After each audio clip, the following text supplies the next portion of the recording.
Hi friends, ఇవాళ Telangana style బోడ కాకరకాయ పులుసు ఎలా చేసుకోవాలో చూద్దాం.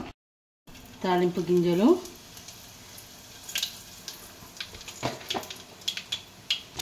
ఆనియన్, అల్లం వెల్లుల్లి పేస్ట్,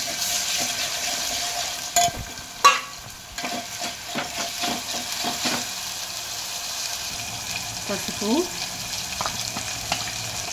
మెంతి పొడి, జీలకర్ర, మెంతులు ఇంట్లోనే వేపి పొడి చేసుకున్న మెంతి పొడి అండి. అది నేను పౌడర్ ఇంట్లోనే రెడీ చేసుకుంటాను. చూడండి, మన అల్లం వెల్లుల్లి పేస్ట్ వేడయ్యి నూనె బయటకు వచ్చేసింది. ఇప్పుడు మన బోడ కాకరకాయ ముక్కలు ఇందులో వేసుకోవాలి. ఇది వండుకున్నప్పటికంటే పొద్దున వండుకొని సాయంకాలం తింటే, లేదంటే నైట్ వండుకొని పొద్దున తింటే చాలా రుచిగా ఉంటుంది. దీని మీద ఉప్పు వేసి మూత పెట్టేయాలి. ఒక 6 to 7 minutes దాకా వేగనివ్వాలి. ఇలా మధ్య మధ్యలో కలుపుతూ వేపుకోవాలి.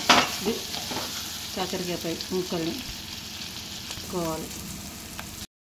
చింతపండు ముందే నానబెట్టుకున్నది చూడండి.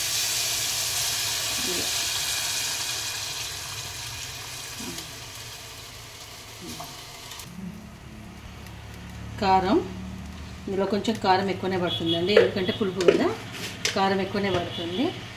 కారం తర్వాత ఉప్పు వేసేయాలి. కొంచెం మీరు చూసుకోండి, చింతపండు పులుసు ముక్కల కంటే కొంచెం ఎక్కువ ఉండాలి, ఎందుకంటే మసిలినాక పులుపు దగ్గరకు వస్తుంది. కాబట్టి చూసుకొని మీ పులుపుకి తగ్గట్టు వాటర్ వేసుకోండి. ఇప్పుడు ఒక మూత పెట్టుకొని ఒక 6 to 7 minutes మసలనివ్వాలి దాన్ని. చూడండి, ఈ విధంగా ఉడుకుతున్నప్పుడు ఇందులో కొత్తిమీర